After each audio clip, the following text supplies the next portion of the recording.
Hi and welcome to the Ruby Tuesday. My name is Ruben and this is my review for Kingdom Ashin of the North. Welcome home, Ashin One.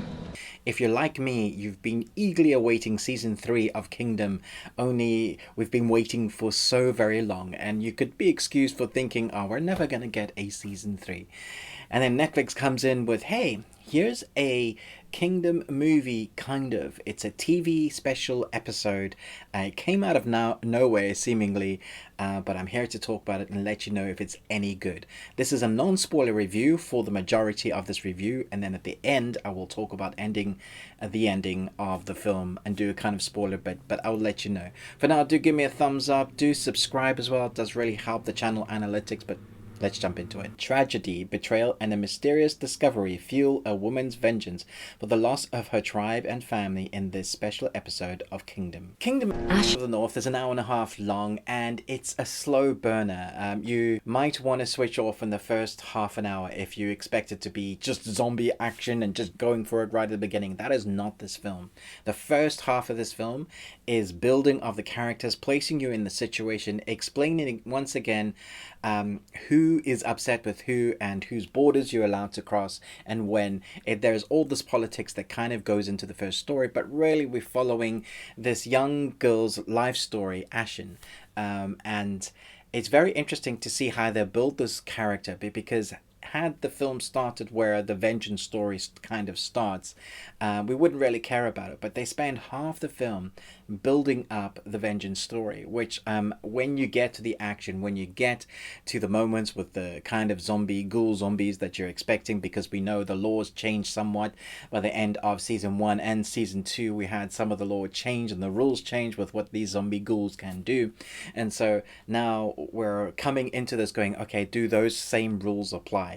And kind of, because we're not sure until the end where this story takes place. Nevertheless, it is shot beautifully. Some of the best cinematography shots I've seen in a long time. Beautiful Steadicam shots, beautiful movement in these woods, in amongst the gore that we definitely get. There is some iffy CG between a deer and a tiger, and at one stage I was like, that's some really good CG, and then another scene I was like, that's not such great CG, and that does take you out of it a bit when you're trying to go for realism. Even though we're doing a zombie film episode, that does take you a bit out of it, because the realism is displaced by going, oh, that doesn't quite look right.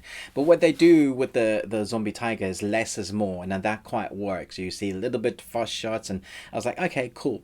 The other negativity I had for this, not the slow pacing of it, was the score at the beginning. It was really understated. It's only halfway through the film does the score start to heighten up and really feel like they've created a huge atmosphere. But at times in the first half of the score, for me, it sounded like it needed some more work. And that comes from a 40-year-old dude who knows a little bit about scoring, because I've been inundated with a musical family my whole life, and I know people who score films, and so I pick up things. That's not to say it isn't good, and you might not even notice it and go, nah, what are you talking about, Ruben? But for me, just the first half, and it's something I like to talk about, bring up the cinematography, scoring, and acting, and talk about the acting. I thought our lead protagonist, who plays Ashin, she was fantastic a number of times, because we get different ages of her, but especially when we get to the latter half of the film, she really brings in an intentionality and emotionality to kind of all those feelings, all that baggage that she's carrying from what she's experienced, and what she's experienced is horrific. And there are times you're like, damn, they're really kind of going for it. They don't really show some of the stuff, but you get what has happened, and you're like, oh, that's nasty. And then you're like, how much can one person take? So you're really on her side, and that's clever writing. So when you start getting to those zombie moments, you get to those intense scenes, you're really there for it. You're with her, you're rooting for her, which is exactly what you want for a protagonist. It does feel like there's a lot of unjustness in this storyline.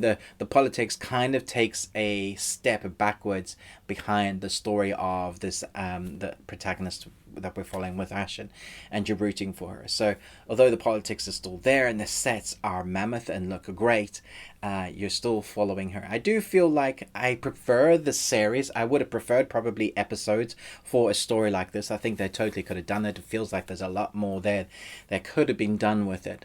Although placing this story in amongst our Kingdom series does kind of fit a puzzle piece that we didn't know we were missing. It didn't really need to be told, but now we kind of know it. It's like Rogue One in Star Wars. It's, that the plans that they got hold of, we never really needed to know how the plans got there. It was just kind of said in one line of dialogue in Star Wars. And now we kind of get that. Which we will talk about at the end. There's a real sense of realism. I noticed one scene, there's a guy carrying a torch and he walks under a series of webs, and most of the time you would think, well, that's really fake, and then the flame just goes under it and it just burns, and you're like, whoa, that's such a nice, neat, added, just a little thing that they didn't need to do, and it just looked real. Didn't look like fake flame. So it's added to the realism and the beauty of the cinematography that we're already getting. It talks a little bit about the gore, but I should warn you, there's a pig that's kind of broken up for a meal, dissecting it, slicing its guts, and if you are easily affected by that sort of thing, you're going to find this really gross, because they kind of show it, how they do it, and I was like, whoa. And I've seen that done before, and I was like, yep, that's pretty gory, man. So I wasn't quite expecting that, but for an individual episode, I think it does a really good job. As long as it's you stick with the film. If you get bored within the first half, or you're like, this is a lot of story and it feels like it's dragging, it's because they're really building that character. The second half, I feel like, is the landing that it sticks, and I feel like it really does stick the landing. It's a really interesting episode into the story of Kingdom while we're waiting for season 3. The acting is fantastic. The score really heightens up the second half. The costumes and the set design are fantastic. That just proves that zombies storylines aren't quite done. Maybe if we take them into different areas, it'll make it for really interesting viewing, and this proves that. I can't wait for season 3. I really hope it comes soon. I'm going to give this a B+. I think it's solid. I enjoyed it. Don't quite feel it's as great as the series, so which is why I rated it just slightly lower. But that's my review. I'm now going to talk about the ending and what this means for the series. So we get to the ending, and Ashin, she's all grown up. She's taken on the people that basically caused her father's death. She does this through, calculated moves. She's been using the plant that brings people back to life, basically making them zombies, cutting in their head and putting it in the forehead. And 2 hours later, we have a time zone of how long it takes them to come back alive. And we see how she basically controls the area that she needs to kill all the people. After we've seen how her family were horrifically killed, so we thought, and her father had his arms and legs chopped off, and so she goes and does her vengeance.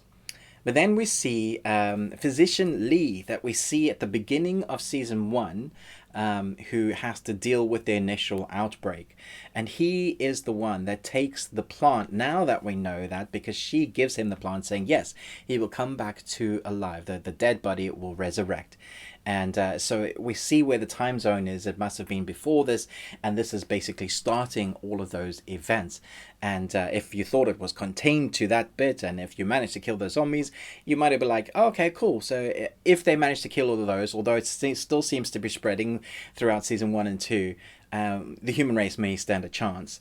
However, when we get to see her family, she is so broken and devastated by what has happened. We see that her family is alive, but in the zombie state, so the undead, because she has taken that plant and given it to all of the people in her village. And I feel like there is a psychosis. They show us that what she sees is as if her family is alive, her village is alive, and she makes a promise that she will take down and kill every single person, I guess, that's responsible for what happened to her family on both sides, as well as feeding them. And then she said she would join her family once that job is done. So that was a very dark story. It got darker, a lot darker than I expected it to, and there was that little twist at the ending. I was like, oh, okay. Wow, kind of a Shaun of the Dead thing there going on, but in a darker way. Yeah, so it was a lot of fun. Let me know what you thought about this film, but most of all, until next time, remember, live long and Tuesday.